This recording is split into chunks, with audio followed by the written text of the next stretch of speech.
Hi అండి, welcome to మన ఇంటి సంప్రదాయం. ఇవాళ వచ్చేసి నోట్లో వేసుకుంటే కరిగిపోయే మైసూర్ పాక్ని సింపుల్గా ఎలా తయారు చేసుకోవాలో చూద్దాం. ఏదైనా స్వీట్ తినాలనిపించినప్పుడు అప్పటికప్పుడు చాలా ఈజీగా చేసేసుకోవచ్చు ఈ మైసూర్ పాక్ని.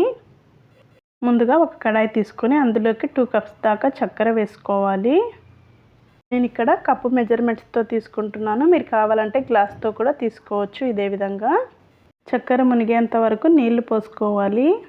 స్టవ్ వెలిగించి కడాయి పెట్టుకొని మనకు తీగ పాకం వచ్చే వరకు బాగా ఉడికించుకోవాలి.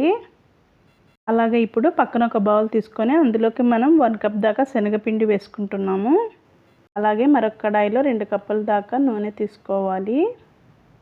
నేను చక్కెర ఇదే కప్తో తీసుకున్నాను కాబట్టి శనగపిండి అలాగే నూనె కూడా ఇదే కప్తో వేసుకుంటున్నాను. 2 కప్పులు చక్కెర, 1 కప్పు శనగపిండి అలాగే 2 కప్పుల నూనె వేసుకోవాలి. నూనెను శనగపిండిలో వేసి కలుపుకున్నట్లయితే పాకంలో వేసేటప్పుడు మనకు ఉంటలు కట్టకుండా ఉంటుంది.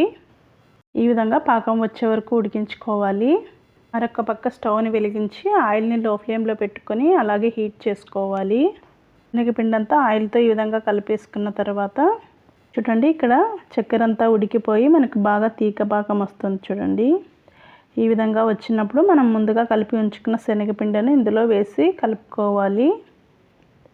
ఈ విధంగా శనగపిండిని ముందుగానే కలుపుకున్నట్లయితే పాకంలో వేసినప్పుడు ఉంటలు కట్టకుండా ఉంటుంది. అలాంటే డైరెక్ట్గా పిండిని కూడా ఇందులో వేసుకోవచ్చు. ఈ విధంగా వేసుకొని బాగా కలుపుతూనే ఉండాలి, ఉంటలేవి కట్టకుండా. ఆయిల్ కొంచెం హీట్గానే ఉండాలి, లేదంటే శనగపిండి అబ్జర్వ్ చేసుకోదు, ఆయిల్ అంతా బయటకు వచ్చేస్తుంది. హీట్ చేసుకున్న ఆయిల్ అంతా అయిపోయే వరకు బాగా కలుపుతూనే ఉండాలి. ఈ విధంగా ఆయిల్ని వేసుకుంటూ కలుపుకుంటూ ఉండాలి ఒక 10 మినిట్స్ వరకు. అప్పుడే మనకు మంచిగా మైసూర్ పాకం తయారవుతుంది. ఈ విధంగా మన దగ్గరున్న ఆయిల్ అంతా వేసుకునే లోపు మనకి ఈ కన్సిస్టెన్సీలో రావాలి.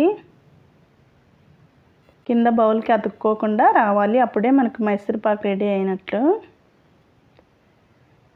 ఈ విధంగా బాగా కలుపుకున్న తర్వాత మరొక లోతుగా ఉన్న గిన్నె తీసుకొని అందులో నెయ్యి కానీ నూనె కానీ రాసుకొని ఈ విధంగా వేసుకోవాలి.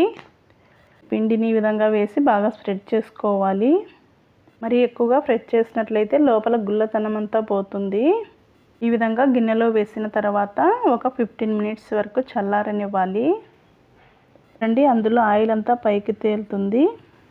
ఈ విధంగా ఒక 15 మినిట్స్ తర్వాత నైఫ్ తీసుకొని మనకు కావాల్సిన షేప్లో కట్ చేసుకోవాలి.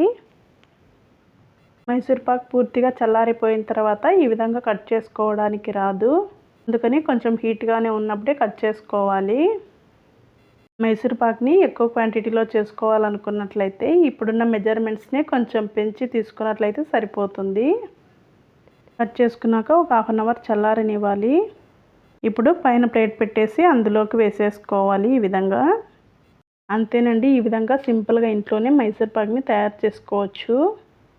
ఈ మైసూర్ పాక్ చాలా టేస్టీగా ఉందండి, మీరు కూడా ఒకసారి ట్రై చేసి చూడండి. ఈ వీడియో మీకు నచ్చినట్లయితే లైక్ చేయండి. అలాగే మరిన్ని రెసిపీస్ కోసం మన ఇంటి సాంప్రదాయం ఛానల్ని సబ్స్క్రైబ్ చేసుకోండి.